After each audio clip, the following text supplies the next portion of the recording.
All right, here's our super fast review of Ghoul, the Yes. found footage film from, I think, 2015 is what I saw on IMDb. There's these people who go to the Ukraine and they're studying up on this fathom and whatnot that took place, and people started eating each other. It's a true story, which is just horrendous and horrifying to hear So about, horrible. and is such a great setting for a horror movie. They go to interview this guy who was like a known cannibal and partook in the eatery of humans. Yep. And when they go there, this house is like haunted by some entity that is compelling people or forcing people to commit violent acts and feed them and all this stuff.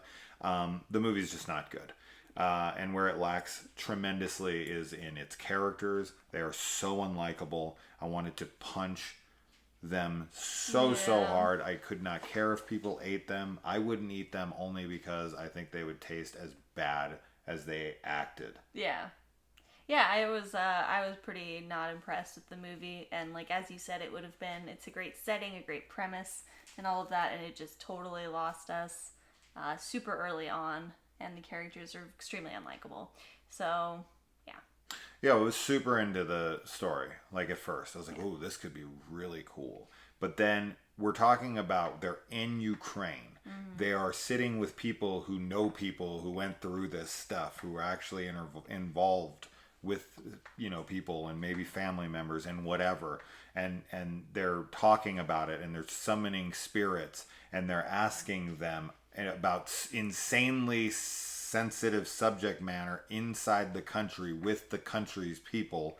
And the guy's like, when you were eating, were you eating raw or did they deep fry your ass? Yeah. And I'm like, bro, it's not even oh funny my at god, all. how culturally and just like morally insensitive can you possibly be? Super tone deaf. And then like the main girl is like sitting over there like laughing and like piling it on top of that. I'm like, dude, am I supposed to care about literally any one of you? Yeah. And then there's this whole thing about like they don't really believe and they're pushing, and then they completely lose sight of the documentary altogether. I mean, that's like 5 minutes of the movie. Then they get in this house and then you just get stuck there. It's very stagnant, even though it's supposed to be like filled with dread that they're stuck there, forced to be there. It never felt like that. No. It never felt like that to me. They try to leave the house once, and they start like, one of them starts like bleeding a little bit from the nose, but nothing like profusely. Nothing like where it would be like overwhelming sense of dread, like, oh my god, like my freaking ear just fell off because I got like 10 feet away from the house.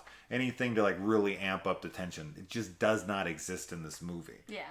Pain does not exist in this dojo. Okay? Yeah. Yeah, entertainment does not exist in this movie. Yeah. Yeah, That's true. I needed freaking Kreese to be screaming that at me, and I would be agreeing. I'd be like, "Yes, Sensei!" If you can't tell, I'm ready for Cobra Kai season 5. I don't know what will.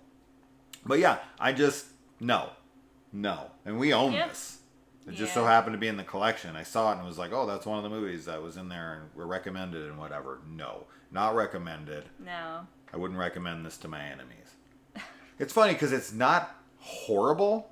It's just boring. It is boring. And the characters are so unlikable that it's just like, I don't care. Yeah. Can we get this movie over with? Absolutely. It was not a good find for us. No. So. Oh well. Yeah. I guess we won't waste any more time about it because, I could definitely talk about other characters and how annoying they were to me or the waste of this or that. But it's honestly, it's not worth our time. It's just something we just really didn't enjoy. We're not going to spend another minute on it. So, don't watch it. Yeah. Bye. Bye. All right. See ya.